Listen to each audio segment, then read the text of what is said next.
హస్త కళాకారుల కళాకృతులను ఇవ్వాలని డిప్యూటీ సీఎం పవన్ కళ్యాణ్ నిర్ణయించారు. అందుకోసం ఉప ముఖ్యమంత్రికి కేటాయించిన బడ్జెట్లో 40% వినియోగించి 60% తన స్వంత డబ్బును ఉపయోగించాలని అధికారులకు సూచించారు.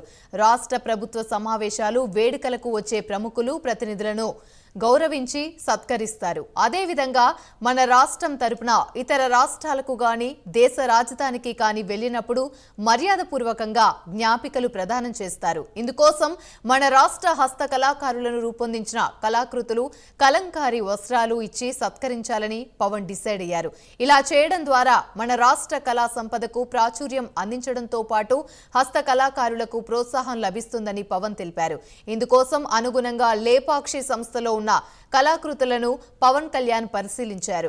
శ్రీకాళహస్తి పెన్ కలంకారీ వస్త్రాలు, నరసాపురం లేస్, కొండపల్లి ఏటికొప్పాక బొమ్మలు, కొండపల్లి బొమ్మలతో చేసిన దశావతారాలు, ధర్మవరం తోలు బొమ్మలు, బొబ్బిలి వీణ జ్ఞాపికలు, చిత్తూరు కొయ్య కళాకృతులు, సవర గిరిజనులు చేసిన చిత్రాలు, రత్నం పెన్స్, దుర్గి రాతి బొమ్మలు, అరకు కాఫీ, మంగళగిరి శాలువాలు ఇలా పలు కళాకృతులను పరిశీలించారు.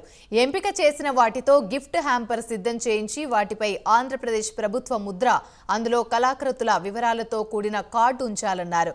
ఇక లేపాక్షి సంస్థ ప్రదర్శించిన కళాకృతులలో బ్యాగ్ బొమ్మలను కొని తన కూతురు ఆద్యకు గిఫ్ట్గా ఇచ్చారు.